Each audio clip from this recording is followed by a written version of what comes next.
back to another edition of Big Henry VIII I Am news. I'm not sure where that went. Hello, team. Hello, Chewy. Hello, Pat. How we Aren't you doing? glad today you've got a PP? I mean, isn't it a day to celebrate the PP? Isn't it? Hooray for us. Aren't we so lucky? Jesus. Yeah, look, what a steaming turd of a news piece that Brooke Van Velden delivered to us on a silver platter today, just on a random Tuesday with no preamble, warning, or anything at all. A sweeping retrospective piece of legislation rammed through under urgency. I'm sure they're arguing about it right now as we speak, to basically stop any fair pay equity applications, Shocking. mainly affecting jobs that women do, low-paying jobs that women do. As we found out yesterday, I am a sadomasochist, watching 5 hours of Hassan debating Ethan Klein. I also watched the 16-minute press conference with Brooke Van Velden today, and it was one of the strangest press conferences I have ever seen. If you ever wanted to watch like a skit of like a non-emotional automaton answering questions after being asked from the press, that would have been it. Not a hint of upward inflection or downward inflection. And I've pulled one question out, and the one question is basically saying, in a democracy with such a big change to what you're doing, to the rights or to the ability for people to get equal pay, don't you think the very least you should do is give them a chance to go to select committee and share their views with you? I won't tell you what her answer was, but that's the question I've pulled out because it was astonishing. It was an astonishing answer. Look, but we've got two friends of the show on tonight. Later on tonight, we will probably, and look, I'm going to say probably because this might go all night. You know, we call it doing a Gary Pienda when we do one topic and it lasts the whole night long. And it probably won't, but we might talk about Luxon's ban on the under 16s for social media. And you know why he's doing that, because he wants to get David Seymour's focus back on politics and off Snapchat. So, you know, it kind of makes sense. So then David Seymour's got no one to talk to. And also Chris Hipkins this morning on Breakfast talking about Erica Stanford and some other bits and bobs as well. We might get to that. But we have a couple of guests coming up tonight, so let's get straight to the conversation by welcoming to the show podcaster extraordinaire, Tony bloody Craig Renney. Kia ora, Craig. How are you, mate? Kia ora, Tefano. How are you? We is good. We is good. Well, we is good because we are obviously the superior sex today. It's been decided for us by Brooke Van Velden that we are, we're all good. You know, those chicks that are always complaining about stuff. Well, we didn't wake up this morning and have the temerity to have 2 X chromosomes, and as a consequence, we've decided that's the best place to be. Hey, so the plan for tonight is we have Craig on with us now. Craig, we're going to kind of want to talk numbers and stuff with you, and then Jan Tinetti is coming on, and Jan is the workplace and relationships, I think, for workplace spokesperson for Labour. So we're kind of going to talk to her about the people in the workplace and how what this is impacting them. But I think first of all, I don't know if we'll do the whole story because it's like 5 minutes. But maybe we will play part of the One News story. I mean, like, we know what we're talking about, but just gets everyone up to speed at the same time. So we'll start with that, and then we'll have a bit of a chin wag. It's been labelled a shameful attack on women. The government moving under urgency to overhaul the act that helps narrow the pay gap between men and women. Just weeks out from the budget, the Prime Minister says it's not about the money, but also states it could save the government billions of dollars. It's not about the money, but those helicopters that are going to cost us $1 billion, we need to find that somewhere. This is going to save us billions. And, all those other things that we can now pay women less, especially you teachers and you nurses. You'll know your place. Minister Brooke Van Velden says the current pay equity legislation is costing too much. The unions, meanwhile, calling it a dark day for women. Yvonne Tahana reports. We won't take it anymore.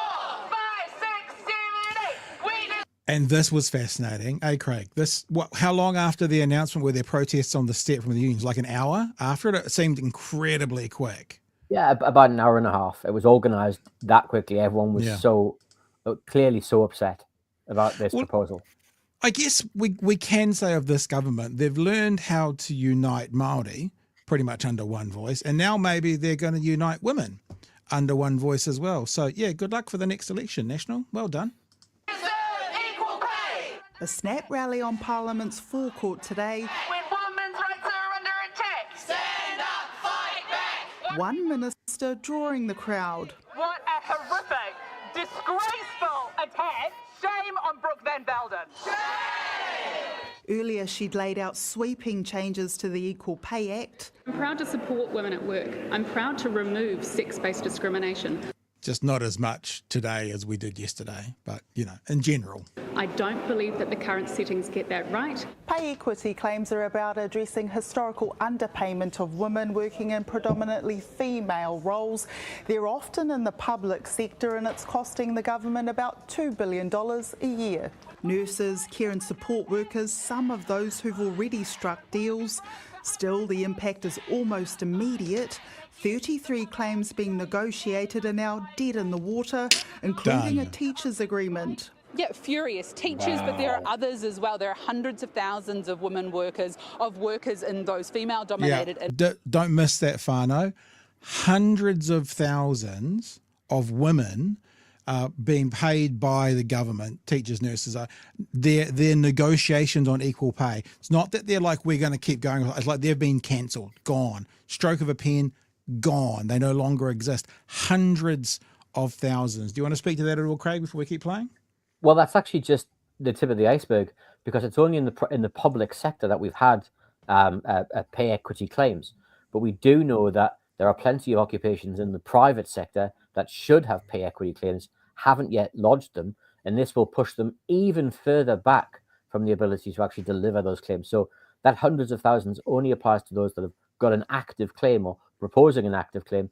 There's a much larger group of women who will be affected by this than even that number. All right. We'll keep going with the story. Industries who now have to go back to the drawing board. We've done years and years of work. The law will be retrospective. Any review clauses in existing settlements are also scrapped. For some, those reviews seen as key to keeping discrimination out of the workplace. Just absolutely gutted. It's been quite hard to work today. The government racing through these changes 2 weeks out from budget. The policy changes that I'm delivering today will go some way, and quite a substantial way, to find very real and significant cost reductions. We will be continuing to forecast costs for settlements, but Treasury have revised down how much they think it will be by billions, and I will make clear at the budget that number. Back into surplus should not be at the expense of women. The Prime Minister insisting it's not about money. This is about making sure we have a piece of legislation that is incredibly workable and not as complex as it has been.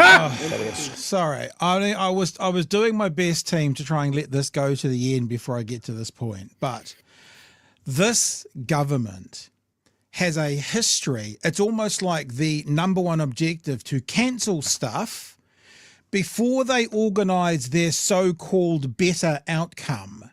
So you think there's a problem with this legislation. Go and figure it out.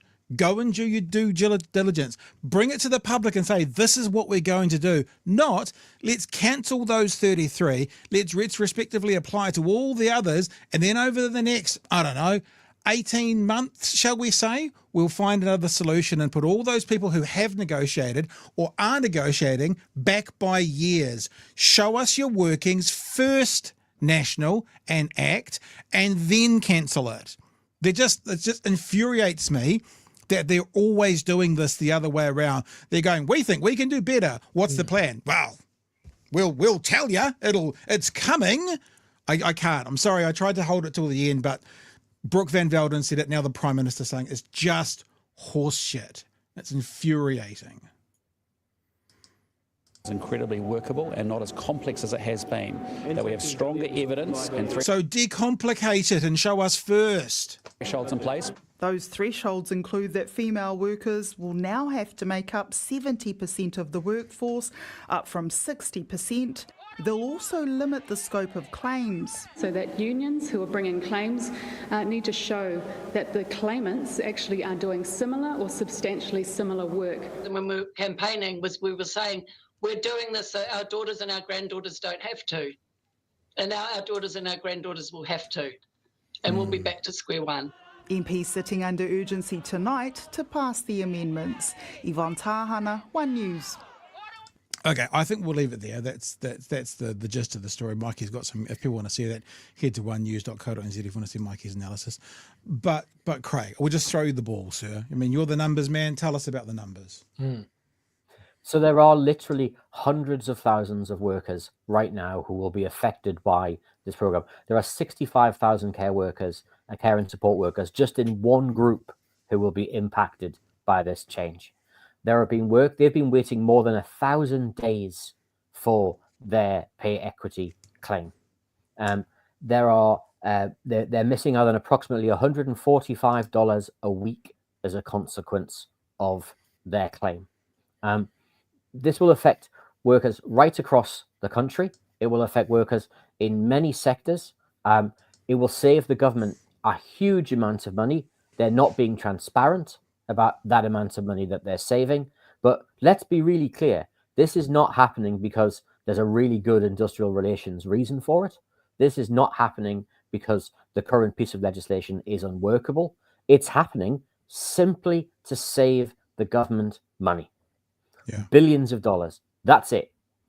My guess is that the numbers came in very late for this budget because of the Trump changes and some of the other things. My guess is that's created a hole inside the budget accounts.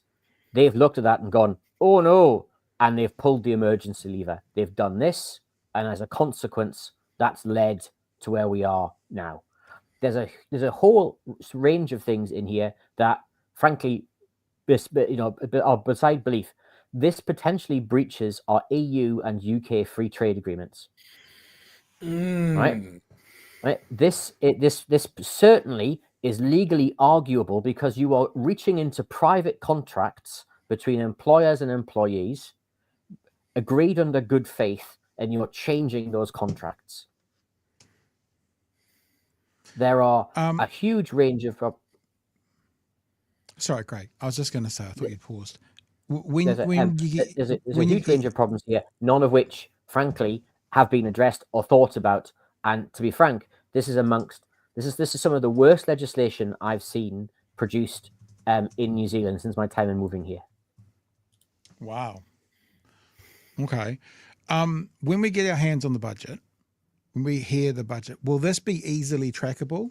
Will this be easily, okay, that's why I needed to do this? Or are the numbers, is there going to be a whitewash and it'll just be a raft of numbers and we won't be able to tell? If your viewers turn to, because I'm a very sad person, turn to table 6 of the half-year economic and fiscal update, they will find a line called the unallocated contingencies line. That's all the stuff where government has yet to make a decision, but it's bundled all together as one number, so you can't divide up what that is. It's all the numbers the government uses for its negotiating positions and other things. That number will go up and down, but you won't be able to see how much of that number going up and down is a consequence of this decision, unless the government makes a decision to do that. So, hey, this is retrospective. Yep. Does that mean practically there are some people who are going to be getting paid a higher number last week and they'll be getting their pay reduced for the following week if it's retrospective? You know what I mean? Are people's pay going to go down with this? Not necessarily. So their pay probably won't go down because they have an agreement with their pay unless they renegotiate their contract.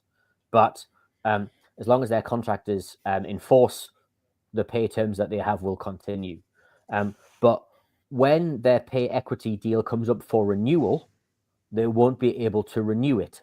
So any new pay gap that has opened up in the meantime, they won't be able to then get an agreement on to then get a catch up, because essentially the government has said you now can't get a catch up in the future. There is no renegotiation of that, and you have to wait 10 years for the purposes of then restarting a pay negotiation for a deal that's already been agreed. Wow. Okay, Chewy, I can hear you huffing and puffing away there, sir. Oh, it's so egregious. Like whichever way I look at it, I can't, like, where is the justification for this being put through under urgency? Like, these parties, especially ACT, have been incredibly critical in the past of the use or overuse of urgency. Like, you usually see it towards the end of this parliamentary sitting year, just trying to ram through as much things as possible, get some business done, you know, or a genuine emergency like COVID or that sort of thing. Use urgency then. Why is this deserving of urgency so rapidly on a random fucking Tuesday after they've come back to sitting? And all arrows lead to one thing: they need to find money for the budget, however they can. And that is my guess is reason for this. My guess is that they've got basically until the end of this week, Friday the 9th, which will be the budget close-off date, and that fiscals will be complete on that date. And as a consequence, they won't be able to get this in unless they pass it under urgency in the next few days. As a consequence, that's why they're being forced to do that right now. Now, if you look very carefully at the cabinet paper, it says this was discussed by cabinet in April last year. It was then signed. It was then further looked at by the cabinet strategy committee in December last year. So why the screaming hurry now? If they've had months to look at this, why don't we have a regulatory impact assessment which would tell us how much money will be saved, who will be affected, what the consequences are? Craig, you just said regulatory impact statement. Luxon literally said at the start of this term, we're not doing those anymore because we did them. My ministers wouldn't read them anyway. Guy, you're such a jokester, Craig. I'm such a jokester that it's inside his cabinet manual signed by him that you have to do one of those things. And so it should be in there, but it's not, because apparently it's under urgency and we have to do it. So the only logical reason that we would be requiring this under such urgency is the fact that they've needed the money. And that's the only reason I can think of to support the decision-making that's been done to date. Jesus. We've got Jan Tinetti in the waiting room, so I might bring Jan in now, and we'll do a bit of a crossover. Then Craig, if you want to hang around, if you want to move on, either way we can do it. But let's get someone who might have just come from that debating chamber. Actually, Jan Tinetti, welcome to the show. Appreciate you giving us some time.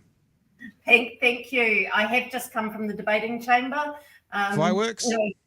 Absolute fireworks. The emotion is really palpable. It's right there at the moment. It's everyone. There's the whole Labour team is just about down there. We've got the majority, probably over 2/3 of our MPs have made it down, and just seeking the calls in the committee of the whole, because it is absolutely crazy that this legislation came through at around 11 o'clock this morning and no one knew that it was coming. And then such a big piece of legislation. I have to say, I was watching before I came into the waiting room, just as I came out of the house.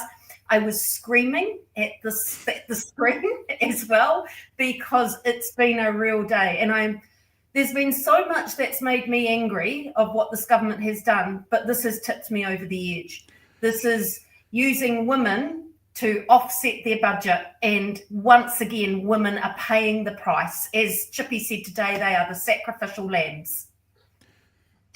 Occam's razor. We often think about Occam's razor, which is we go, the most likely outcome is more often than not the true one. The actual Occam's razor is the fewest number of assumptions to get to an end, and the fewest number of assumptions of this dropped. Nobody knew about it.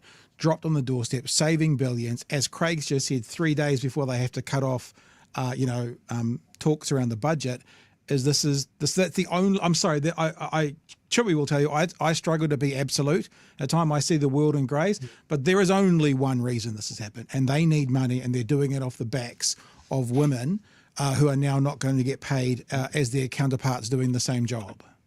Yeah, it is just absolutely crazy. And again, I go back to the fact of how angry it is making everybody feeling. Like today, the numbers that turned up outside Parliament in such a short time frame was something that I haven't seen for quite some time. In that short, Craig said, an hour and a half, and we had mobilised so many people to turn up. It's just incredible. And look, Seymour confirmed it. He said, we've saved the actors, saved the budget. And that's exactly what they're doing it for. And I go back, women are the sacrificial lambs. I'll tell you what, I watched the press conference. I'm going to play a question now that Brooke Van Velden was asked at a press conference. And Jan, you're saying people are angry. I'd suggest that everybody go to stuff.co.nz after the show, and watch the 16-minute press conference, because Jenna Lynch is pissed. The people asking questions in this interview are like, before anyone said tonight how angry everyone is, Jan, like I was like, geez, there's some real feeling in these questions from the journalists. Now I'm going to play you one, because this is the one that kind of most summarised everything for me as to how Brooke Van Velden is taking this. She gets asked, surely I'm paraphrasing, but surely the democratic thing to do would be allow voices to be heard in a select committee with this kind of massive change. And Brooke Van Velden's response is, well, I've always wanted to change it. The other thing that frustrates me most about this is Brooke Van Velden talks about I a lot. I think, I don't think, I this, I that. Look, I don't want to kind of age shame someone, but if I'm going to take advice from someone who is an expert in an area, they better have a few more grey hairs and a few more years under their belt than Brooke Van Velden. Because in this press conference, it's all I don't like. Not like the research says, thank you, Chloe. Nothing like that. It's like I don't like. I think it could be better. I mean, who are you to say this could be better? I'll play this question, right? The question is, and the question is there, but I'm just saying it because it might be softer in the background. Shouldn't women be able to come and share their views at a select committee? That's the question. Why a select committee? If you're taking away people's ability to take these claims, shouldn't you at least give them the right to come to Parliament and tell you why they deserve to take the claims to the government? Well, there's a couple of aspects here. Firstly, I always suggested to government that this was an area of work that I wished to do. It was very clear also, however, that there are reasons why the government would wish to pass this under urgency. Specifically, when you're taking away quite a significant right of people under the legislation, which will result in significantly lower wages than what otherwise would have been the case, don't those people who are affected by that deserve the right to come to Parliament to try and change their mind? One thing I want to make clear is that we are not taking away anybody's wages. We are saying that settled claims still continue. There is a difference between collective bargaining, where wages should be sought and battled out for whether or not they've got those settings right. This is about gender-based discrimination, and we do not believe that the current settings are right. If you look at some of the things like review clauses, some of the review clauses have said that they would look at CPI over a number of years. I don't believe that's right. It should be looking at gender-based discrimination over years. And we've muddied the waters between collective bargaining and gender-based discrimination. Minister, how do you think that Christine Bartlett is going to react to you today? Look, I very much admire Christine Bartlett. I admire anybody who comes to Parliament or goes through the courts to advocate for themselves and for their wider community. I think that's quite a strength. For Christine Bartlett... You heard that, Christine Bartlett, you're tearing up. That was Jenna at the end there. You can hear how pissed Jenna is. And a lot of those questions, you're cancelling democracy was another one from the background. Jan, I want to come back to you, but Craig, you look like you're about to explode. So I think we should allow you to release that valve because I don't want a death on the show tonight. What are you thinking? I mean, it's just such a, frankly, bunch of self-serving doublespeak from that minister to actually hear that said like that. I mean, I've been a ministerial advisor. I've worked for the Treasury. I've worked for the Reserve Bank. I've heard a lot of people say a lot of things. right? But to say that this is helping anyone, this is supporting anyone, this is simply a cost-cutting measure. That's all it is. And it plainly annoys me that, you know, these are people's mothers, they're their daughters, their sisters. These people working in occupations that we care passionately about, you know, in nursing, in teaching, places we can't get people to work because the pay is so low, and we're making it worse. Yeah. And as an economist, I can't see the sense, economically or otherwise, in following this path. The only thing we're doing is reducing a small amount of our deficit in our year. Whoop. So what?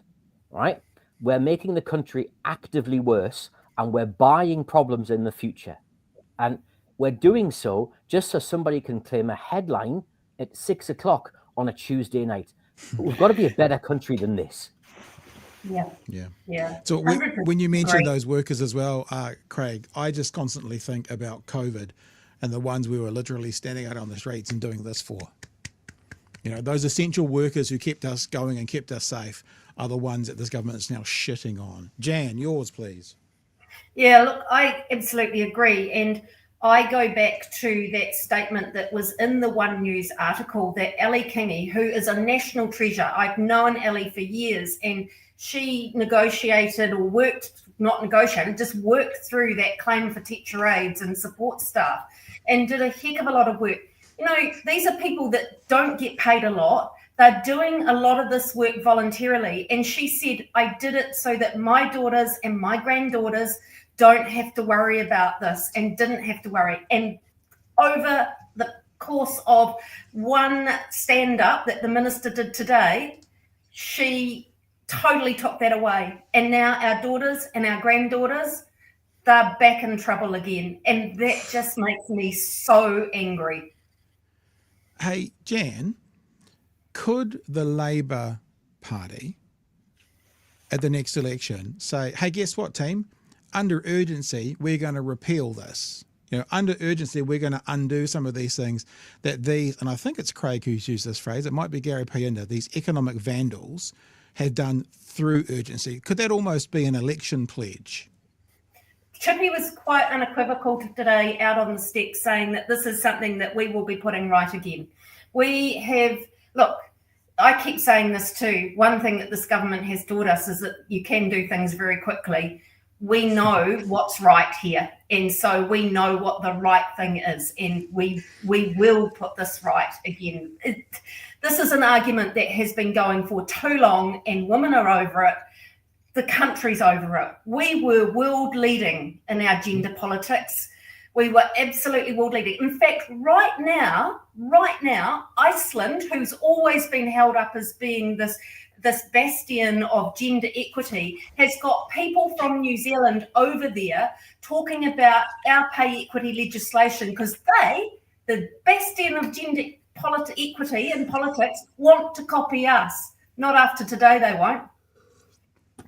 There's nothing left to copy, is there, after today's decision? Hey, Chewy, I know that you've been typing away there, but what's your thoughts, sir? My thoughts are like, form my thoughts, shall I? So this is being ran through under urgency. What's the yardstick for taking a piece of legislation under urgency? I think that's a really good question because this government doesn't seem to have a yardstick for taking things under urgency. Right. The bottom line is, you already discussed this, that they want to put this through before they can't talk about the budget. And so this is about getting this through as quickly as they can so that they can say, whoa, look at us, aren't we great? We've done so much better than what we said we were going to do. And again, women are paying the price. Right. That seems like a really terrible reason to do it this way. That's great. It obviously, the big effect there is it chops people out from having their say and providing feedback to the government to say, hey, look, this, have you thought of this? You know, all of that sort of stuff. Do they have the numbers to push us through? Yeah, that was Yes. the next question I was going to say. Can anyone cross the floor? Would anyone cross the floor? They won't cross the floor. You only have to go and listen to the speeches that were made, and it's so frustrating when you hear the speeches in the first and second reading, in probably tomorrow now in the third reading, and you hear people who should know a lot better and actually do know a lot better, but sitting there and standing there justifying this is absolutely heartbreaking, because not only are they supporting a bad piece of legislation, they're sending a message to women and low-paid women that they don't matter. And we've got to turn that around. We have got to turn that narrative around. It's just, you know, they theoretically could go against it, but they won't. So the next best thing is anybody out there listening right now who is a New Zealand First voter, an ACT voter, a National Party voter, who cares about their daughters and their granddaughters being able to get paid for the work they're doing, then your vote next time around will be the kind of thing that'll see your daughters and granddaughters worse off and worse off and worse off and worse off. If anybody needed a reason to not walk the floor if you're an MP, but maybe cross the floor if you're voting, if you're just thinking, oh, you know, Labour, National, Labour, they're all kind of the same, and you've got females in your life, you got to remember this. We have to make sure they remember this. Jan, you have to make sure they remember this. We will, here on this show. I know Craig will. Yeah, because what else can we do? Because they've got the numbers. Other than make sure they pay for this decision and the plethora of other ones, whether it's tax breaks to tobacco companies, whether it's cancelling Smoke-Free 2025, whether it's getting us worse ferries for more money, whatever it is, they have to pay a price for that at the next election, which sounds on one level so defeating, because basically what it says is we've got 18 months for them to do whatever they want, but it might be the only thing. Yeah, absolutely. In fact, it's exactly what I said out on the steps of Parliament today. There's been so much that's been thrown at us over the last wee while, but for me, the straw that broke the camel's back was today, and we're going to join together, and we're going to be everyone that's really been impacted and angry about this, hold on to that anger, because that's important. Hold on to that anger. Don't have short-term memory syndrome.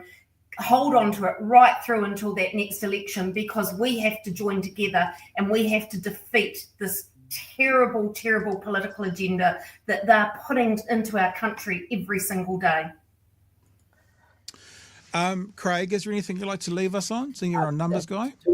Two things, if I might. As well as this, just being about saving the government money, I want to make it even more venal than that. So if you're an ACT voter, you're an NZ First voter, you're a National Party voter, and you don't actually care about any of this stuff, but you do care about the fact that this is actually going to cost the government more money. Because you take away the pay, this will lead to higher welfare payments. It will lead to more accommodation supplement. It will lead to higher working for families payments. It will lead to a lower tax take, which will cost the Crown money. It will lead to higher levels of child poverty. It will lead to higher levels of use of public services, because those workers don't have the income, right? This is a self-defeating short win for the government. We're all going to pay for it in the long run, right? So even if you don't care about any of this other stuff, right, there's no sense at all in voting for this, right? But to Jan's point, we all do need to band together. I can't help but recommend at this point that your viewers go out and join their union to help support to deliver this change, to help to support to deliver the campaign at the next election, to make sure that we can bring these things back, fair pay agreements, ending 90-day trials again. We can bring all of those things back to the table and make sure we have decent industrial relations, regulations and support, so that workers can have some security when they go to work and decent terms and conditions. And the best way we can achieve that is through trade unions and through political parties working together to make sure that happens, so that we don't see this sort of ridiculous legislation in front of the House ever again. Jan, we want to give you the last word. So, Chewy, you've got anything you want to wrap up while people are here? Yeah, look, I want to echo that. There's a lot of rage in our chat. There's a lot of rage on Reddit and various forums out there at the moment. It needs to be weaponized. This needs to be turned into action, and it needs to be crystallized as a memory burned into people's brain that whenever this government finds itself in a tough position, it punches down on the least of our society. It punches down on people that is doing good, valuable work. Like the people that this is affecting, traditionally women's roles. Think about what that means. The work that those people do, the people that work in old folks' homes, that care for people, nurses, teachers, early childhood, all of these things, the government is saying your job has no value. At the same time, they'll turn around and look at some of the KPIs that are affected by those people's work, our mental health stats, they talk about how people are going into schools and they're not ready. Well, guess who's doing that work? Yeah. It becomes harder. It is a drag on our economy. It is a drag on everything that we do, and it is giving the middle finger to people. That's what this government has pulled out of its hat at a moment of panic. Remember it. And just before we come to you, Jan, we've got a ton of super chats. We'll get to you guys after we let Craig and Jan go, but there's one here I wanted to bring up just to make things a bit more depressing. Just in time for Mother's Day, cancelling the Equal Pay Act. This is a big middle finger to the working mothers from Broke Vandal Jandal and the ACT Party. I wanted to mention one thing, Kiwi Bird, thank you for the super chat. Don't just lay this at the feet of the ACT Party, right? Christopher Luxon is the reason Brooke Van Velden can stand there and deliver this. Any means to an end, Luxon, is the reason that ACT is there. He opened the door, and basically we know that the Treaty Principles Bill was not a bottom line for the ACT Party. They told us. But Christopher Luxon, to quote the Wookiee, is so bad at this, he gave away everything for power. So yes, Brooke Van Velden act. Yes, Seymour act. But do not take this away, the responsibility of this away from Christopher Luxon and the National Party. Jan, if you'd like to wrap up for us. Yeah, I was just going to finish by saying that the amendments that were made to the Equal Pay Act in 2020 made a real tangible difference to women and women's pay. We had 13 successful pay equity claims that went through, and those women saw a huge difference, in some cases up to 30+% changes to their pay. Today, we've seen a huge step backwards, and we need to create a better world for our daughters and our granddaughters. And as Craig said, if there's one thing that you can encourage people to do is join your union. That's really good. Also, get behind the progressive political parties, because together we can fight this and we can make a difference, and we can be so much better and so much stronger in 2026 to win that election and put this right again. Jan, thank you for joining us this evening. Thank you for making yourself available. Go back and rip into them in that house there. Craig, thanks so much for joining us as well tonight. We might chat to you tomorrow night, Craig, because there's some numbers coming out tomorrow. We'll see how that pans out. Unemployment numbers tomorrow. Unemployment numbers tomorrow. All right. Thanks, team. Thanks, Jan. Thanks, Craig. We'll let you guys go and we'll get on with spitting some more shit at this government. All the best, team.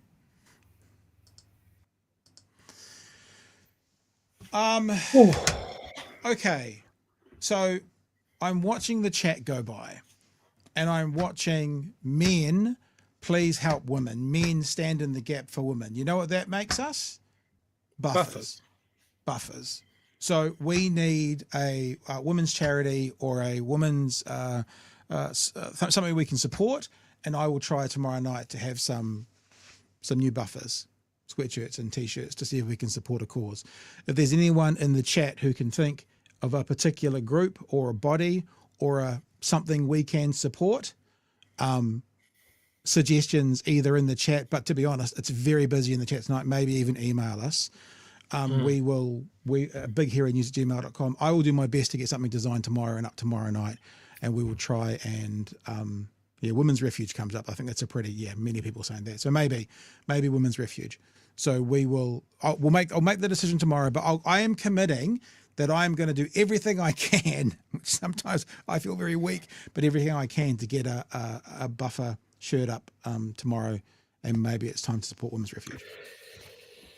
You know what this has made me think about tonight? Like, there's a couple of things just as Jen was talking that came to mind. The thing about urgency, look, this was in the news cycle at around lunchtime. It was announced 11 o'clock and it went straight into urgency, and they're screaming at each other at Parliament right now. It might drag into tomorrow. We quite often talk about how, hey, look, here at BHN, we're all politically really fucking engaged and switched on. This caught us out by surprise. Yeah. Do you know how I found out? The vast majority of people will not find out about this until it's done. I was getting ready to record Craig's podcast for Thursday. He jumped on at 1 o'clock today, and he goes, "Oh my gosh, busy in the office today. Have you seen the announcement?" And I'm like, I've been, what's going on? So that's I found out. I would have found out because I watched the news, but I found out through Craig this afternoon. Well, it's funny that you mentioned that, because I saw a couple of stories about it on Stuff. Yeah. Nothing on the front page of the New Zealand Herald at about 6:30. Nothing on the One News website at around 6:30, which is the last time I checked. So again, when we talk about how people are getting their news and how affected the news media has been over the past couple of years, people aren't going to know about this shit until it's a done deal. Yeah. So what happens then when people feel like they're not listened to? Yeah. People are going, what are the next steps? How do I make myself known? I can't even do a submission on this. You can email people, you can write letters, you can organize, you can start to plan. But I think we have to be getting to that tipping point. Like, everybody's got a tipping point, right? We look at COVID, people's tipping point was to camp out on Parliament lawns. And we're still fucking talking about that years later. Yeah. But what's happening now? What's the thing that people can rally against or rally around? I don't have an answer for that, but I want someone to give me that answer. And I will actually, I'll encourage you again. I'm on YouTube here. Go to the Stuff channel on YouTube. Have a look at that full 16 minutes. And just, I actually think the thing I took away most from it was the anger in the female reporters' voices. Like, honestly, it's palpable. And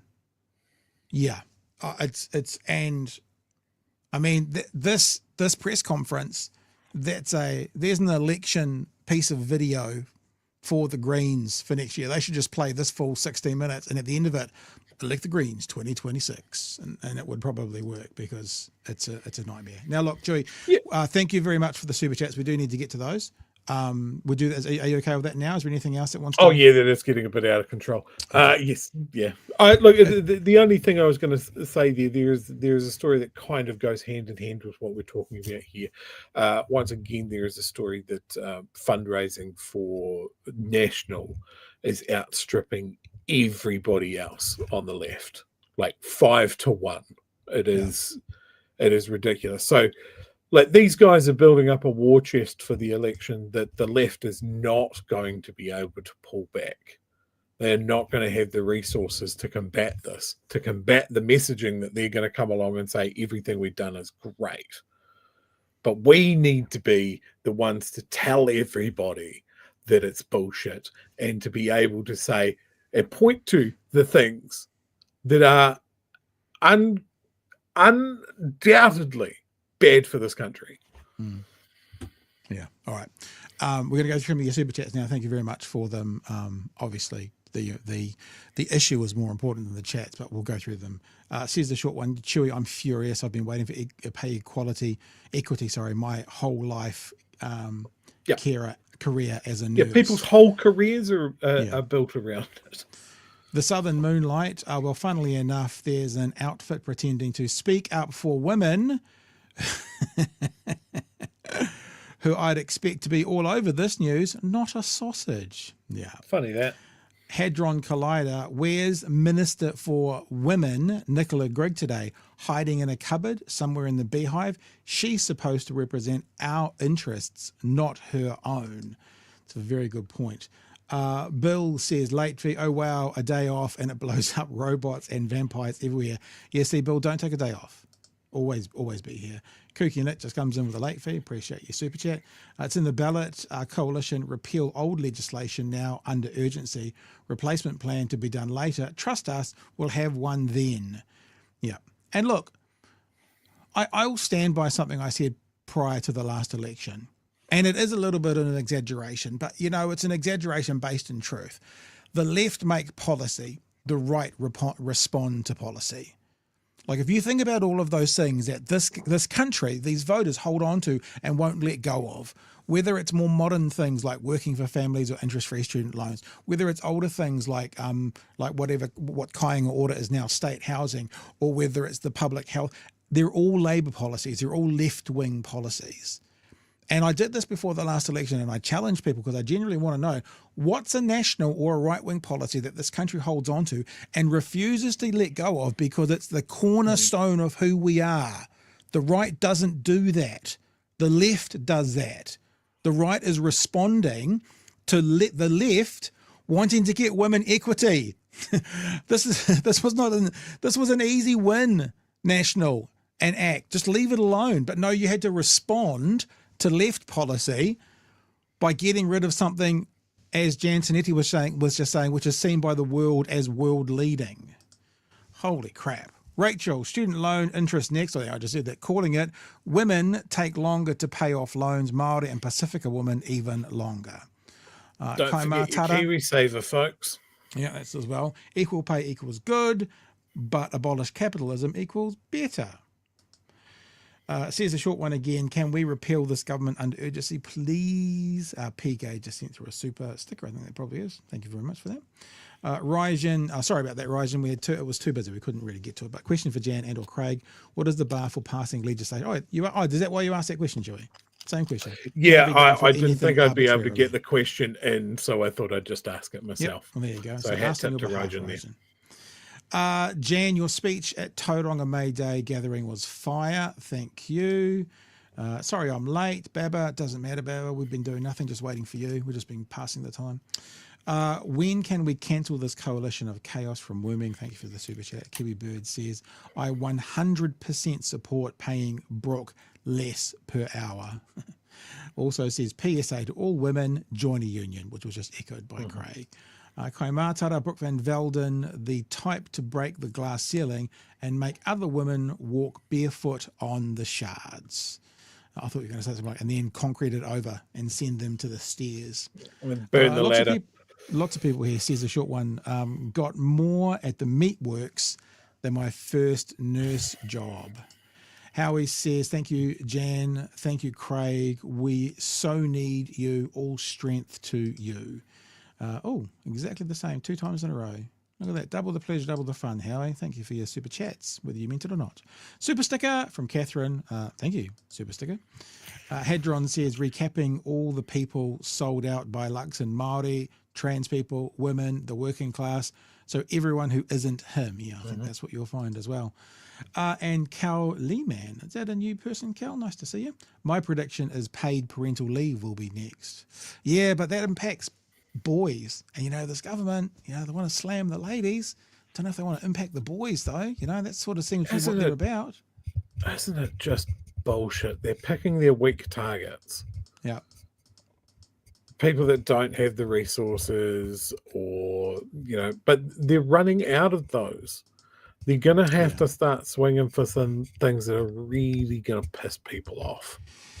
Well, but that's the thing. This is the thing that people don't get, I think, on the right, who are all about isolation and individualization. There's the poem, and there was no one left to fight for me. I didn't say anything because I wasn't trans. I didn't say anything because I'm not a woman. And then all of a sudden, when they came for me, there was no one left to fight for me.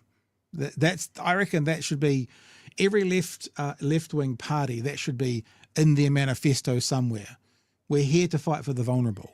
We're here to look after those that can't look after themselves. Society can only be as strong as the weakest link. Not weak like bad, weak like vulnerable. And that's what the left should be about.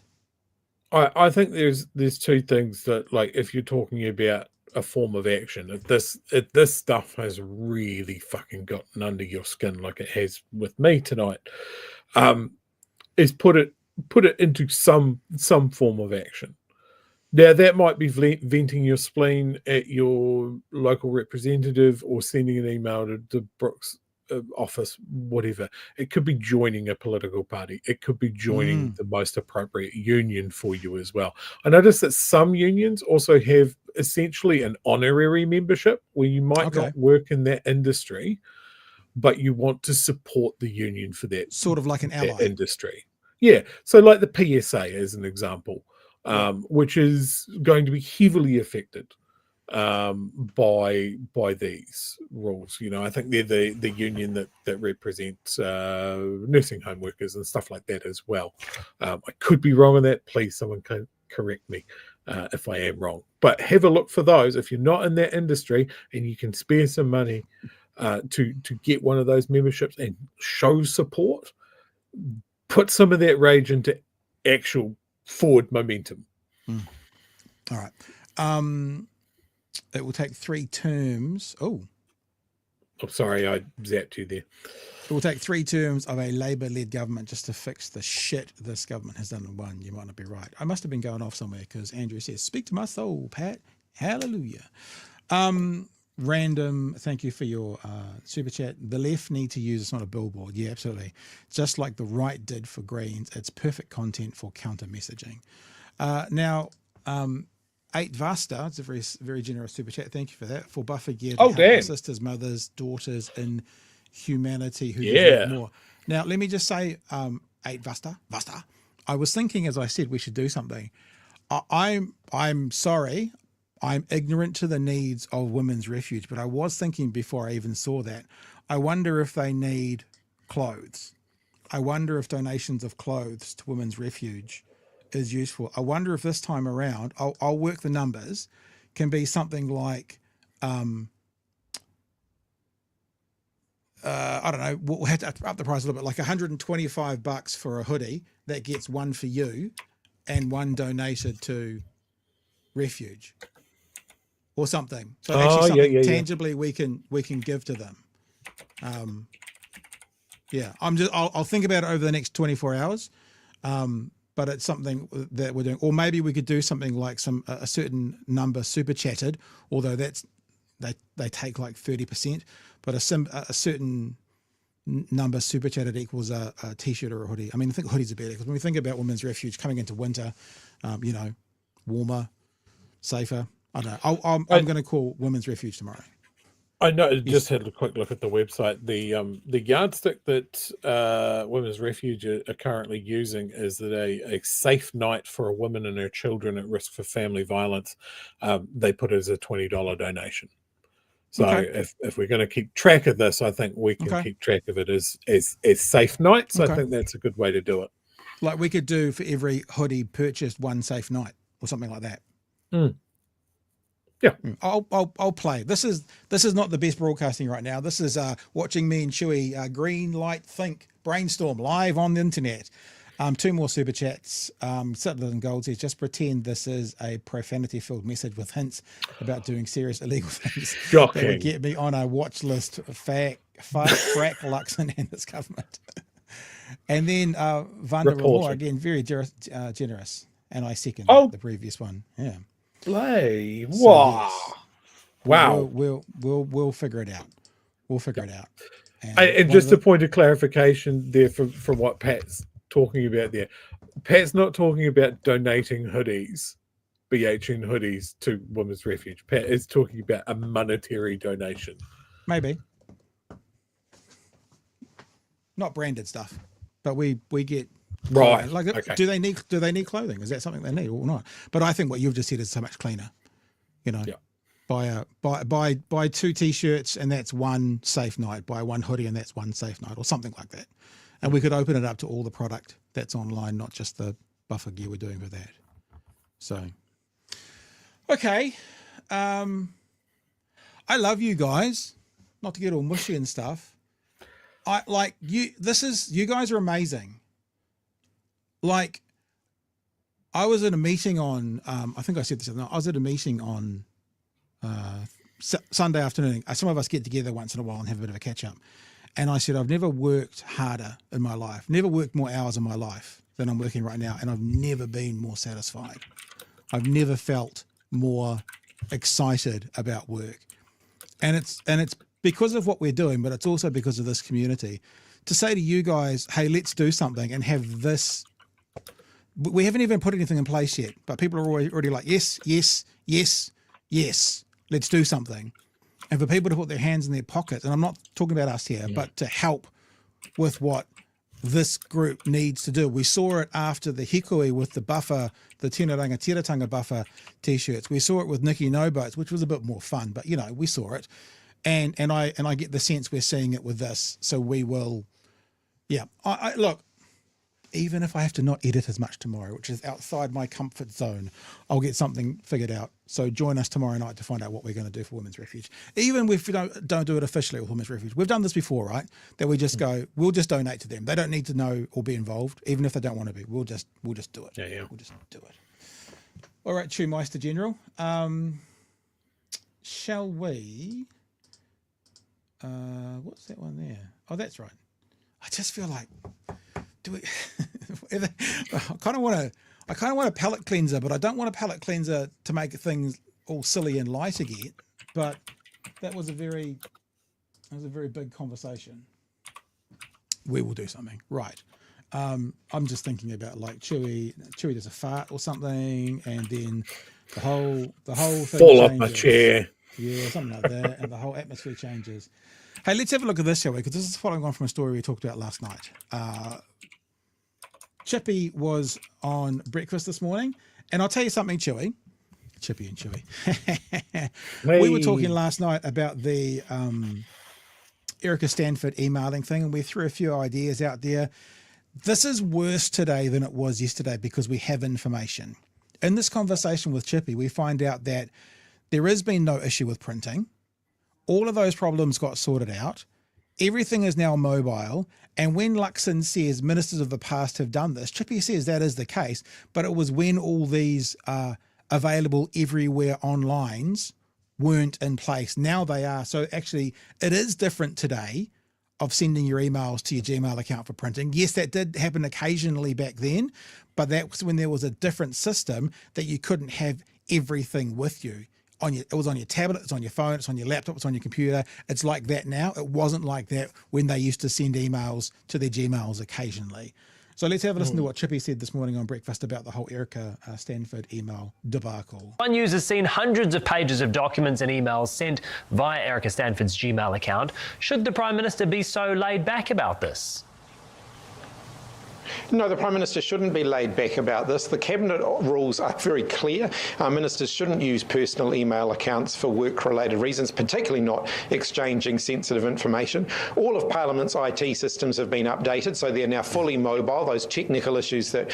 So this is what he's saying. This issue of the printing doesn't exist anymore. So Chewy, when you were saying last night, let's have some grace, it could be 2 weeks, like that's all been done. Now, if she had an issue, not saying she didn't have an issue, but that whole kind of big organised side of things has been done. So I said last night it didn't feel like it held water to me. I think Chippy's kind of confirming this morning with what it sounds like their setup is now, that excuse doesn't hold water. Been updated, so they're now fully mobile. Those technical issues that ministers previously encountered aren't there anymore. They can print anywhere, they can take their devices anywhere. And the government's own security agencies have said that there are people particularly from overseas, trying to hack into our systems all of the time, using personal email accounts like Gmail, which aren't secure, are like hanging up a great big welcome sign to them. So I think the Prime Minister needs to do a lot more. So you're not buying the technical and printing excuse? No, absolutely not. The systems have all been upgraded. Parliament was moved on to Office 365, which gives us the ability to take our devices anywhere, access all of our files anywhere, access printers anywhere.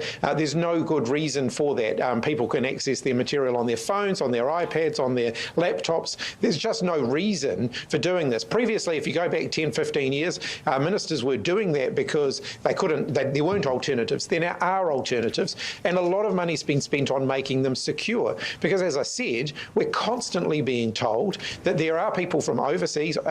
So this is really important, Shui. The ministers, the MPs, the government employees are being told by I guess it's cybersecurity at Parliament, you have to be secure. We are under constant attack. Constant. So that therefore means when the Prime Minister goes, no, I'm relaxed about it, he's either saying one of two things. He's either saying we're not under constant attack because it doesn't matter, right? Or we are and he doesn't care. Because if they're being told by security, you have to be secure, we're under constant attack, and the Prime Minister's like, no, I don't care if she sends it to an insecure server, then that's a bigger problem. That's what I was saying. There's more information this morning. There are people from overseas, foreign interference is a big issue where they're trying to hack into our systems, they're trying to access our information. Using private email accounts that aren't secured is like ministers flinging the door open and saying, here, come on in. It's not the first time we've seen ministers using personal email accounts getting in hot water. Labor experiencing something similar. In 2018, Claire Curran was stripped of her digital services portfolio. You also said then that you had sent work emails to your personal account. What's different this time round? Well, I think there are two things there. One is that all the rules have all changed and the technology has all been updated since then. I was the minister, the Prime Minister, that signed off the change to the Cabinet rules around the use of personal email accounts to stop it. But we upgraded all of the systems so it isn't necessary anymore. Claire Curran ultimately lost her job because of the way that she had used her personal email accounts and so on. And so the fact that the Prime Minister is now brushing it off and saying, oh, well, there seems to be a lower standard for his ministers in every regard. He doesn't seem to be following the Cabinet manual. He doesn't seem to care what his ministers get up to. You've got Winston Peters running around the world slagging him off, and he doesn't seem to want to do anything about that. You've got David Seymour slagging off judges, doesn't seem to want to do anything about that. You've got ministers using their personal email accounts when they're being told clearly they shouldn't be doing that, doesn't seem to want to do anything about that. Anything goes under Christopher Luxon's leadership. There you go, Joe. Have at it, sir. Any thoughts? I've got one more clip to play. That's so far. Really good points from Chippy there. This is exactly what we said last night, which is obviously great sound bites to take into an interview the next day. So you're saying Chippy's been watching? Is that what you're saying? Is that what you're saying? Yeah. No, big fan of the show. The other part of the story, rather than everybody sort of rallying around and going, well, I make sure that my communications are secure. It seems we've had a lot more members of the government go, well, actually, I do the same thing because apparently I'm a mouth-breathing idiot that doesn't care about online security as well. The Bish has jumped into the fray and gone, well, this is just something that happens that we do. Like, I don't think a race to go, I'm just as stupid as Erica Stanford is the way to go. Like, I think this is a real concern. I don't understand why everybody is so fucking chill about this. With the sort of business that government MPs deal with, it can be sensitive, it can be confidential, it can even be classified. Like this whole thing, everybody just being super relaxed about it, would get you fired in most businesses.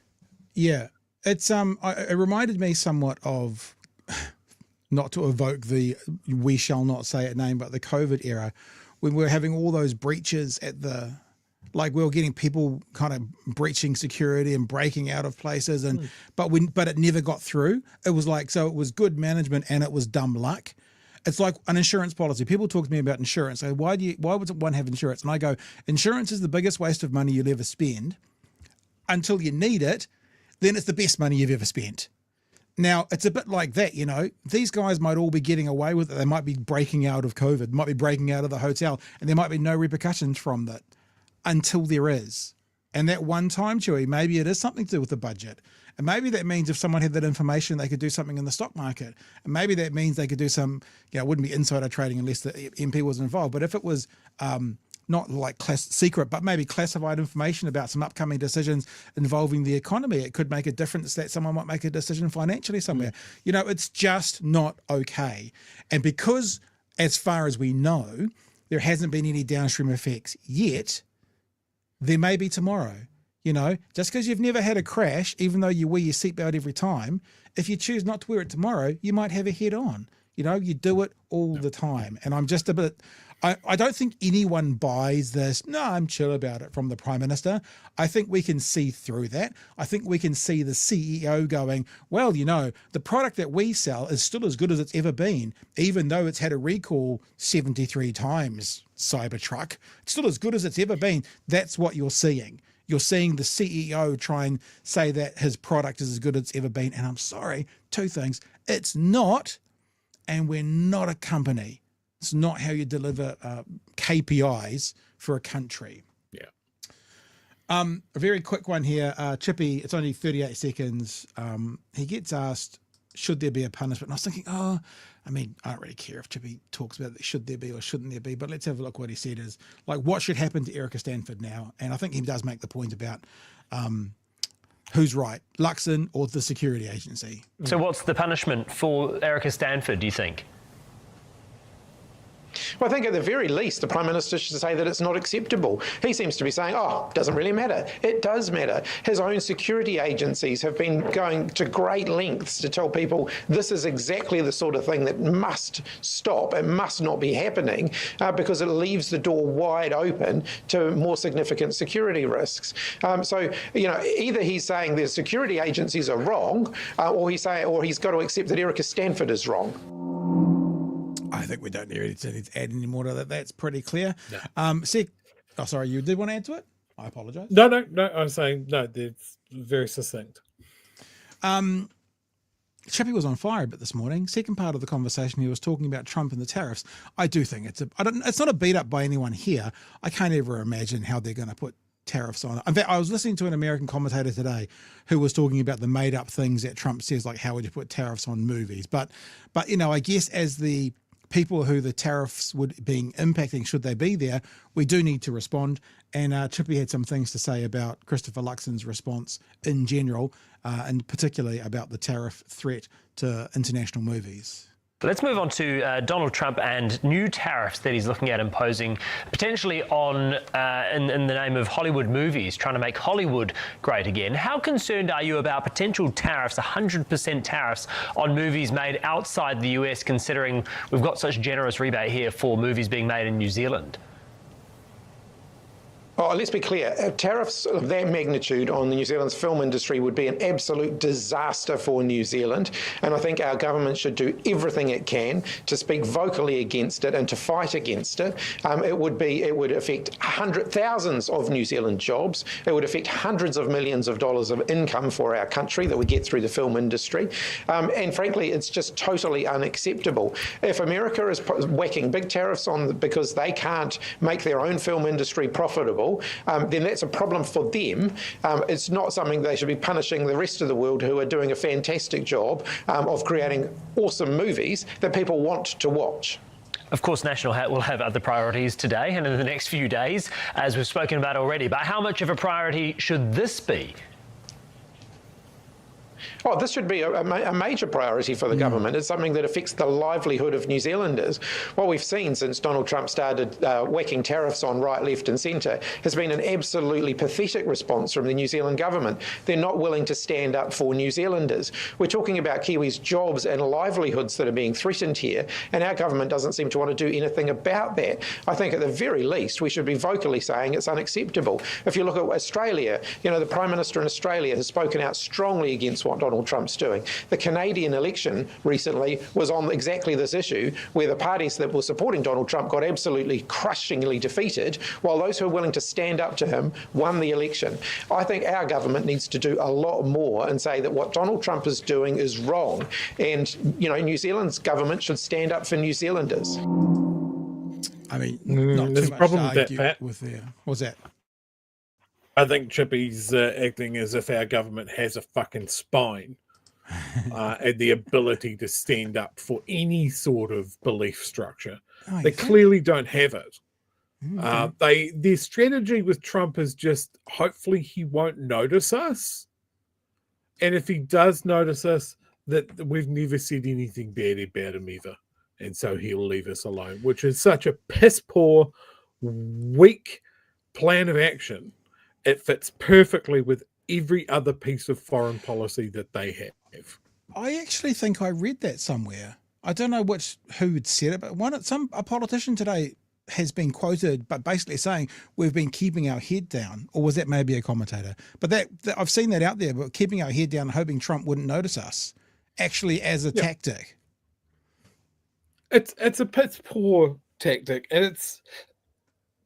I mean, you can map that out anywhere. Where is the thing that we are most proud of? That we punch above our weight, that we are much more prominent on the world stage than perhaps our little country tucked away down here by the asshole. Is it cancelling world class legislation? Is that what it is? We're well known for cancelling the best legislation in the world. Oh, we'd love to crow about the fact that we gave women the vote first, but here we are over 100 years later going, well, we don't have to pay them. That's a bridge too far. We don't want to do anything, or don't believe that we can do anything to take a stand over what's happening in Gaza. And we're just going to tuck tail and hope that probably the most cancerous influence on the world stage today doesn't realize that New Zealand actually exists and is on a map. Like they're not backing our exporters. They're not backing our creators. Like this could potentially cripple what has been quite a successful industry for New Zealand. Like nobody knows how this is going to work. Nobody knows who's whispering in Donald Trump's ear, who's trying to put ideas in the lump of Swiss cheese that's between his ears that he calls his brain. How a tariff on movies would actually work when movies are made by an American production house with special effects done in Wellington, filmed on a London soundstage or somewhere in the Czech fucking Republic. Like, how does it work? And he doesn't know. Nobody knows. And where's the port of entry that would be where you'd pay your tariff when it gets sent from said studio in Wellington across the interwebs to said studio in Los Angeles? Yeah, none of it makes but that's why I said last night that I don't think it's a particularly big concern. I think he's just blowing smoke. And to be honest, the way he can go, isn't Gavin Newsom just a loser? His state's become a loser state. Than anything else. I think in times of uncertainty like this, it's really important to reach back to someone who's always had good judgment in these troubling times. John Key. Did you say donkey? Did you say the donkey? Yeah. Former Prime Minister Sir Donkey says he remains optimistic about Donald Trump's domestic economic policy, despite opposing the tariff strategy that has sent global markets into turmoil in recent months. John Key, who has said before that he would vote for a right-wing dictator over anybody with progressive left-wing policies. We played it because John Key, right? Sir John Key, former Prime Minister from the right, better at the economy, Sir John Key said, we played it, he would vote for Trump because he thought he'd be better for the economy. That's what that man said. He talked about his last term. Remember, we showed you the numbers, how his last term, Trump's last term, was historically bad compared to other presidents. And he said that he would voted for him because he thinks he's better for the economy. And look what he's done. He's taken an economy which was the envy of the world. Don't believe what they're saying to you on Fox News. The American economy under Biden at the end was the envy of the world because they killed so many people with COVID. What that meant is they came out of that slump quicker. So they were the envy of the world, and it's taken him 100 days to get on the edge of recession. 100 days from the envy of the world to the edge of recession. Trump, 2028. Look at that last paragraph. Last October, Sir John suggested a belief that the Republican Trump was a better on balance for the US economy than the Democratic opponent Kamala Harris. Really? You think that, do you? Even then, he expressed concerns about Trump's tariffs approach. China won't pay those tariffs. Exactly. He knows all of this and is still carrying water for this gold-plated baboon. The next article that includes John Key, the first paragraph would be, so you have been wrong about everything. What would you like to be wrong about in this article? Yeah, let's take some stock tips from John Key. He'll say, don't buy this one and we should buy that. And he said, this is the one I suggest and stay away from that. That's actually, you probably get quite rich with that because he knows the economy, obviously. Was he given a knighthood for services to being a dingus? I think so. That's technically I could understand that. Oh, what a clown. Couple of super chats that are coming in, some chats in general. So Greg says, I saw you saw this. You have blocked debit card payments. Does Greg mean on the? I tried to buy her one of our own t-shirts to see if I wonder if that means on Google, like on Snapchat.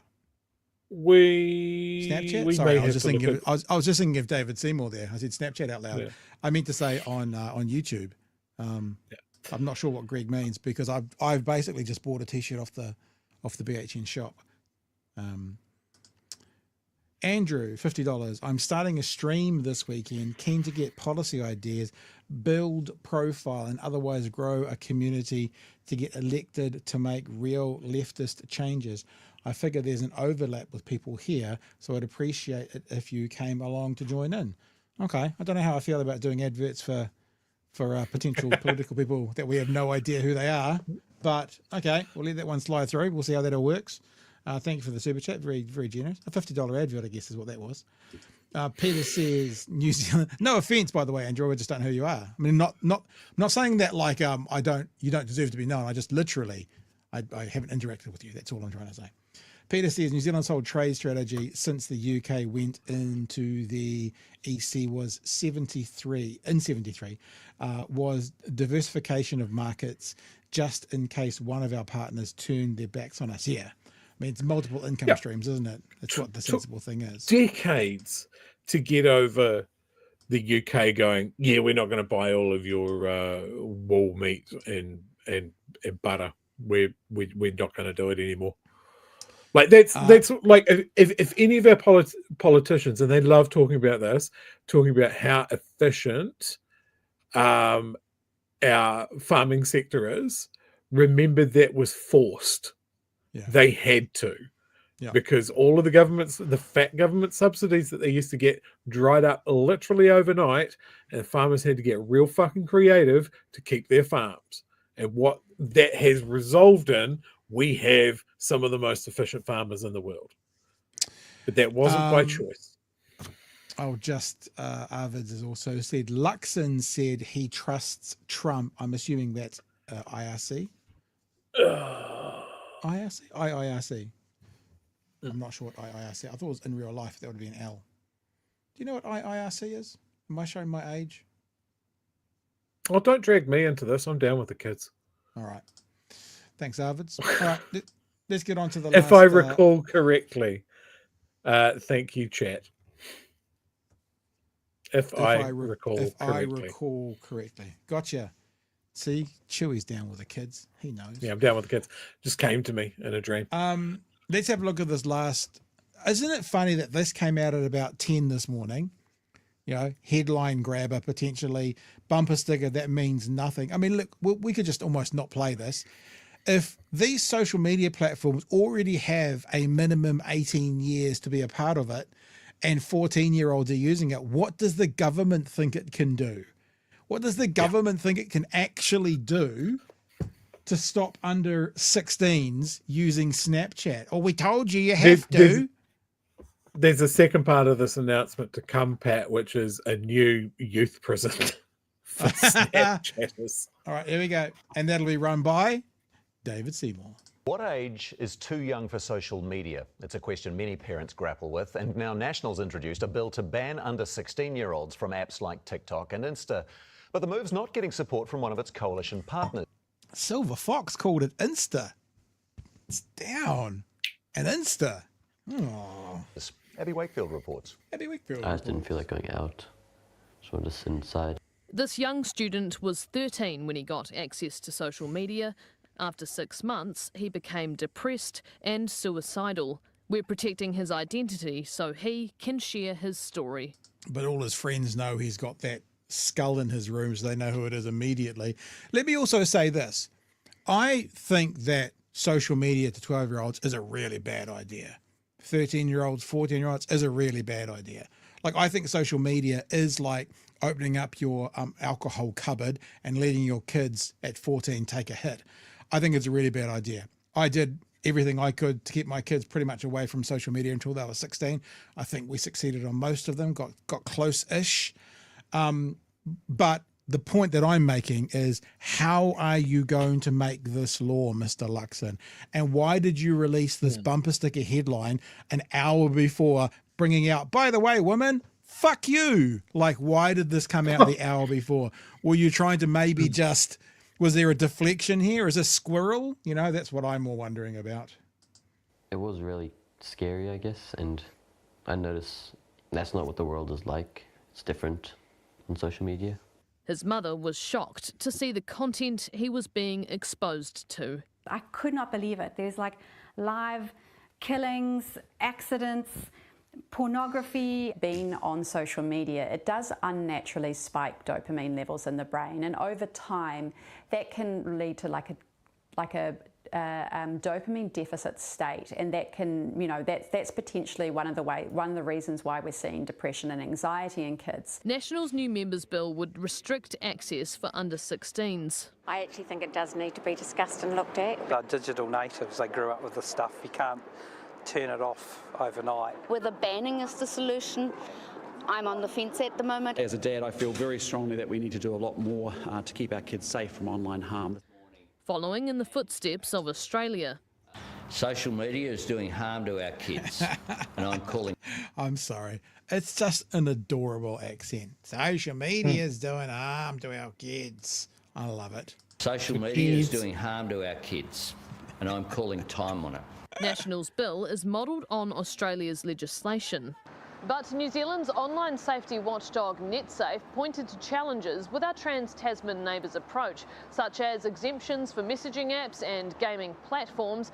It also called Australia's bill vague regarding how a user's age is verified.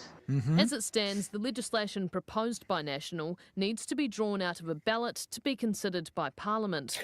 But I also want to signal that I'm very keen for us to explore picking it up as a broader government bill, making its potential passage into law much faster. I think this is a conversation we need to have as a country. It should be a government bill.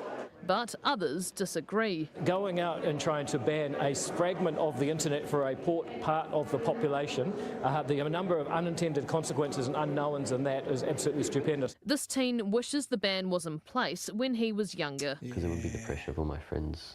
With a chance now that pressure will be alleviated for others. Abby Wakefield, One News. I mean, as I said, I was pretty clear. I think that social media is incredibly harmful. I've played a few times here on this show a clip of a guy talking about millennials in the workplace, and he says that the dopamine that they're talking about is the same dopamine that people get when they're, jumping off buildings, bungee jumping, getting drunk, partying. It's an addiction type thing. So absolutely, I think it's a problem. But I do not trust that this government has good intentions in what they're going to do. And I will question again, how do you actually put it in place? How do you stop that 15-year-old from getting it?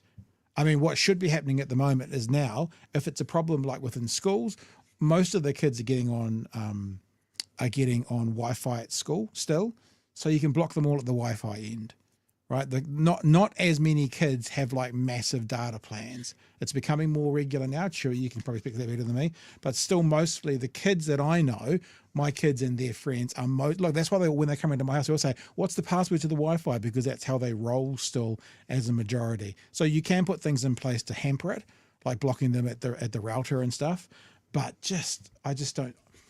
When we're talking about things like getting women paid less money, the cost of living crisis, what's happening in our health system, senior doctors going on strike, trying to take away rights to vulnerable communities, not paying the disability community as much as we used to.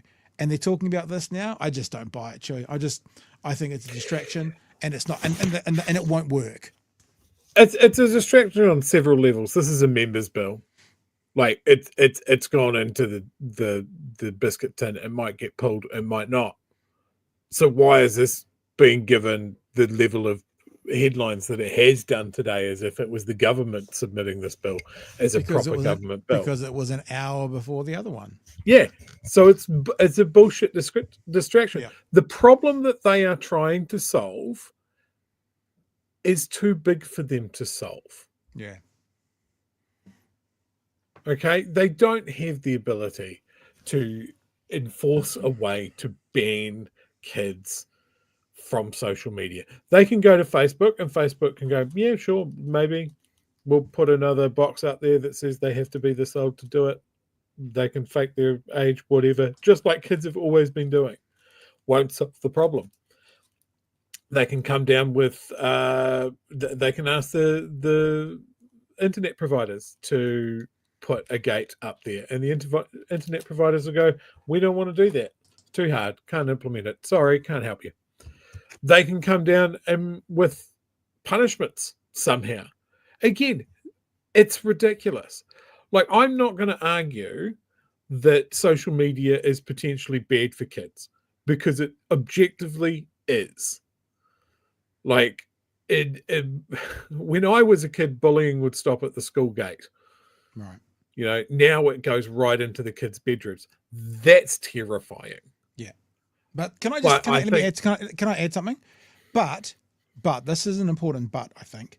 And it might sound a bit judgy, but after it leaves the school gate, parents do have a responsibility to play. Kids with phones in their bed, kids with phones in their bedrooms overnight, parents, you have a part to play in that. Kids getting bullied in their bedrooms because they've got their phones or their laptops in there. Parents, you have a part to play in that. Like I'm not judging, and I'm not trying to say, oh, look at us. We long had our router set up that would shut down the internet to laptops and phones at a certain time. We long had no phones in bedrooms after dark, and I think it is possible.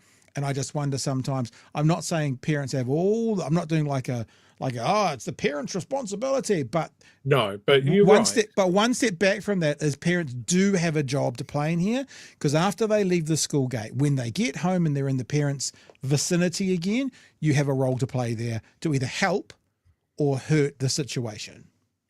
Yeah, no, and I 100%, as someone that deals in this area quite a lot, I 100% agree. Like, I see parents getting their kids their first phone or their first cell phone plan and that sort of thing, and it is a conversation that I try and have. Right, it's outside of the boundaries of my job, but it is something that is like, look, sit down with your kid and actually have a conversation about this, put some rules in it, that sort of thing.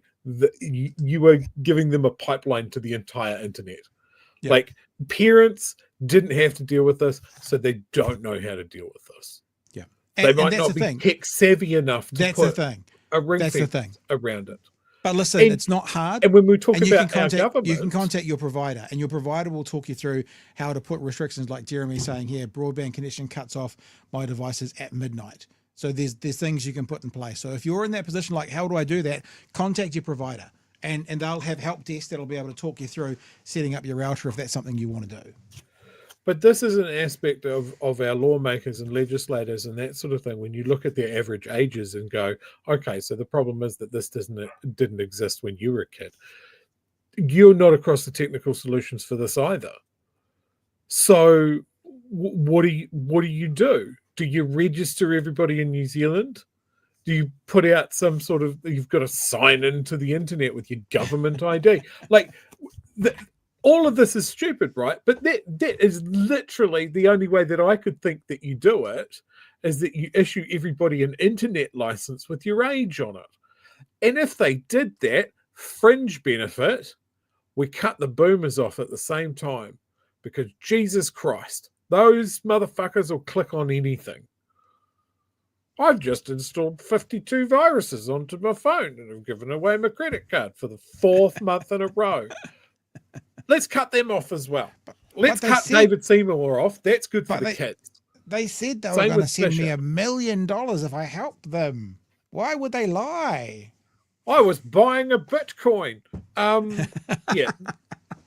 Like, it's not the kids alone that are under the threat of the internet. This is the whole thing. Like, who knows what Judith Collins is reading, as an example? Like, she needs a helper beside her when she's on the internet.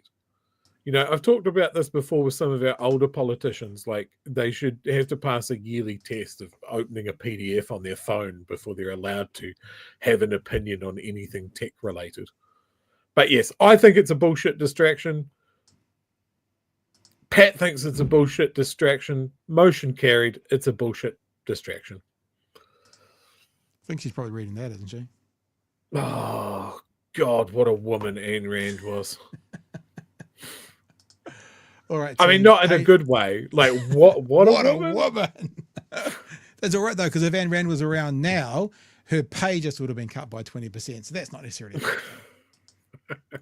That's whole full circle. We just went full circle, Chewy. That's what they call a callback in the business. I quite like what Arvids has said. Tax social media and fund mental health. Yeah. It's not bad.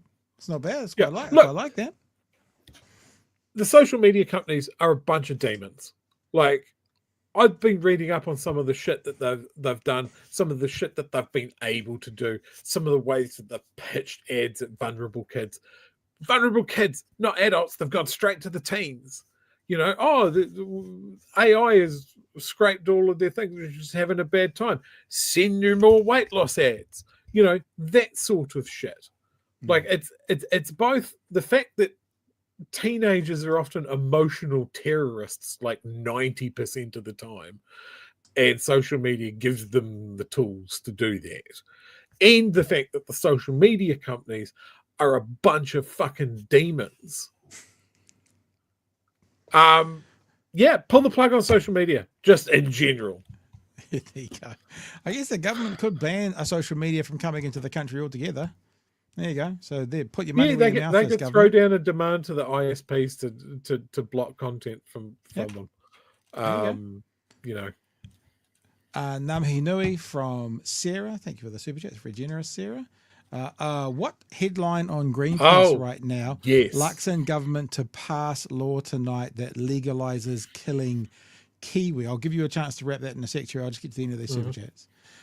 Gareth Seymour, most of the people I follow in that demographic. Yes, there's been lots of jokes today about the reason Luxon's saying this and doing this is he wants Seymour's focus to be back on politics and off kids under 16 being on Snapchat. What works is critical media studies. Right? What works? Yes. But that's a humanities subject. So tough luck, says Wooming with a $9 super chat. Thank you for that. Howie says, y'all rock. And the team and us feels like we should all get together for a bloody potluck. Thanks for the community. Oh, we're going to have a dinner one night. We could do that, Chewy. Oh, well, you know, people of Auckland, Friday the 6th of June. D-Day, for those that celebrate. D-Day, and D stands for dinner. Dinner Hey. day, maybe in Auckland. So, Howie, I'm not sure where you are, but Chewy, and you may not have heard this, but we got nominated for a little award. Stop it. Don't big us up or anything like that. We're super casual about it. Super relaxed. And we're coming to Auckland on Thursday the 5th, and we've already been thinking about doing a meetup on Friday. So, Howie, if you are in Auckland or others are in Auckland, keep us honest so I don't forget, because my brain's in 712 places at the moment. We might do a meetup somewhere in Ponsonby or in Central Auckland or something on Friday. Put it in your diaries now. Friday the 6th of June. There you go. I've put it out there now, Chewy. I think we've got to do it. Gabrielle says onus on parents/kids to not log on socials is stupid. Social media platforms should not be allowed to host harmful materials. Cyberbullies unpunished. I do agree with that. Social media platform, like, I don't think that Twitter is a legal site anymore. I mean, illegal. I think it is illegal. The stuff that's on there. I don't use Twitter anymore, really, other than posting, video, and that I don't really engage on it anymore. But even when I'm on it occasionally, half the time I'd see a murder or a person getting severely injured. So if you're actually looking for that stuff, I just think it's a conduit to evilness, that platform now. And if the government was going to say they wanted to fix the space, yeah, I'd be down for getting ISPs to block Twitter. Yep, I'm okay with that. Counter argument, and this is going to put an age on me. Rotten.com. Rotten.com. I remember Rotten.com. Rotten.com and Bonsai Kitty. Oh, I didn't know that one. I do. Yeah, that was a fake website that was trying to teach people how they could grow a kitten like you do a bonsai tree by putting a kitten in a jar.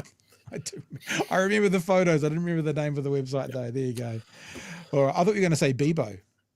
Bring back Bebo. Oh, yeah. No? Habbo Hotel. Best place to cyberbully someone. I was thinking about this today. I don't know. I can't remember what it was. Someone in the chat will probably know. When my kids were younger, so say 10 years ago, 8 to 10 years ago, there was a social media platform that was made up of penguins, and it was really heavily restricted. Oh, yeah. Yeah, I remember that. And it was always a game at my Polytech to see how quickly we could get banned. Yeah, there was a little 3D world of penguins, and it was all kids. And was it called Club Penguin? Hickabee? Was that what it was called?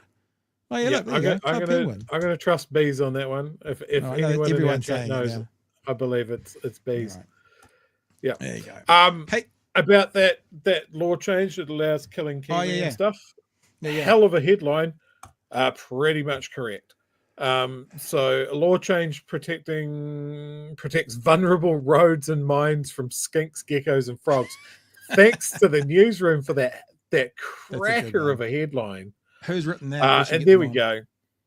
So, last time, if you didn't want to kill a whole bunch of kiwis or native frogs or snails and all of those sort of things that can't be replaced, because you wanted to do a strip mine or a motorway, those protections are gone now.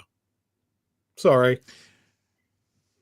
I'm still thinking about social media as well. I know geckos and frogs are important and all that, but social media. I'm watching the chat and everyone's arguing now what's the best social media.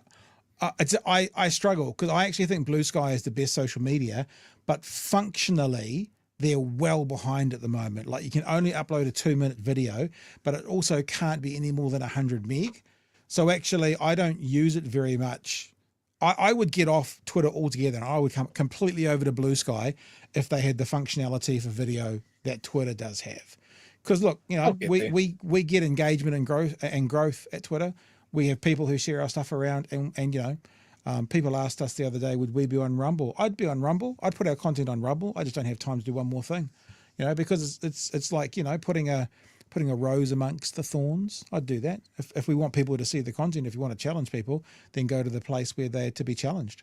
So I would, but I'd happily not be on Twitter right now if Blue Sky could get its A into G and sort out their scheduling and sort out their videos to upload. I'd even pay. I'm paying $8 a month for Twitter at the moment to be able to use their functions. I'd pay that to Blue Sky, no problems. Sort it out, Blue Sky. Come on, we know the COO. Should I give her a call? I would dearly love to be off Meta products. Like, I think they have done functional harm to a lot of our Western democracies and developing nations as well. It's been proven. You think Cambridge Analytica and all of that sort of stuff. The social harm, the harm to democracies, what they're doing with AI and that sort of thing. I would dearly, dearly love to be on a better platform. And I just can't. I've got so close. I've done detoxes and time away from it. Just keeps on dragging me back because there's nothing that fills that gap. It's like an abusive relationship. And honestly, but also the functionality of it is still the best. Twitter's functionality is still the best. I mean, it needs to. Its content is the worst, but the functionality is the best. That's. Yeah, I'm not even going to comment about Twitter because I haven't used it. I'm talking about. You like have. Facebook I've seen like you that. commenting on mine. Come on. Oh, when was the last time I commented on yours? In the last week. On Twitter? Yeah. No. Yep. You said you commented to someone, I can't remember what it was, about saying who said something mean to me. You commented back to them. That was in the last week or so. Come on, it's all right. We're all friends here, Chewy. I know you want to pretend you're not. We're all friends. I'm gonna have to it's check okay. now. Maybe I've been okay. hacked. People don't judge Chewy. It's okay. You can. We're in a safe space. You can admit to us. It's okay, Chewy. Last time I commented was January 7th, 2024. That's not true. Go to your replies. Come on. It was recently. It was very recently. Go on. Now say that. I tried to draw your attention. I'm so glad you brought this up, Pat. I was drawing. Now what was the date? What was the date? Oh, we're gonna put it up. No, you can't do that. This Don't put it about up. the date. Let's make it about the content. Since we're talking about X, let's talk about the content. Oh, come on, it's time, bro. We got to go. Well, I can't remember what it was about. Oh, I moved. Those that's right. goalposts. The Nazi. That's what it was. Yeah. Yeah. Punisher Waffen. You've got. There we go. Look at that. Flags. Come on, you get us kicked off. You get us kicked off Like, YouTube, bro. you could not make this. This is a neo-Nazi account.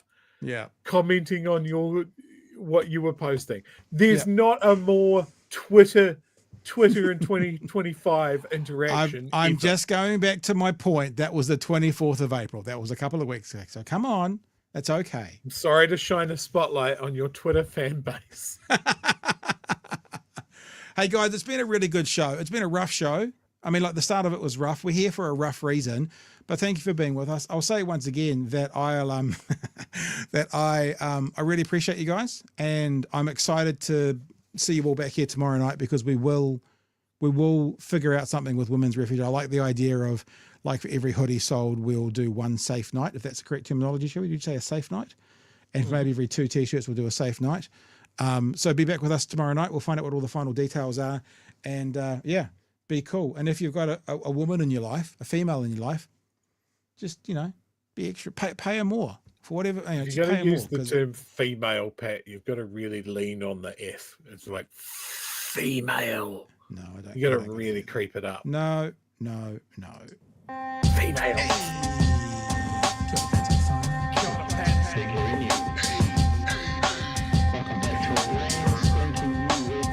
Help us settle a debate, whether it be thoughtful or funny, even if we're all creatures of hate. It's a fine line that we're walking together. For better, push aside the temptation to berate. Let's take a note of the corners we stand in. As many points as the hairs on my chinny chin chin. When the news that we're watching is hairy, knowing all the things that we need to be wary of. Like the rich have the handout for rewards, while the many have to work out what they can't afford. And the rest of us ain't paying attention, or maybe have questions we're too worried to mention. Other media is still dwelling. I see Chewy cut out early. He couldn't handle the Jandal team. He's run away. I can see. Path to run, linking ourselves with the hill to die on. It's gotta come down to a welcoming vibe with an A. And you felt like coming back. Did you think you'd come back? I heard you. So you had to come back. Is that what it was? No, I think I got hacked by Waffen SS or whoever your fanboy is. Tonight's they're gonna sing you to bed. It's Big Hairy News. All right, guys. Thanks for being with us tonight. Appreciate you. And I look forward. I'm actually quite excited about tomorrow night because I know whatever we do, the community will get behind. And that excites me a lot, this community we've built and making a stand and rubbing it in the noses of the of the current government whilst we do it. So I look forward to seeing you all then. That's it for me, Joe. Anything else, Joe? Women tend to not forget anything. I don't think the government's really ready for that. So, yeah, let's see what happens tomorrow. All right, team. Cheers, man. Catch you tomorrow.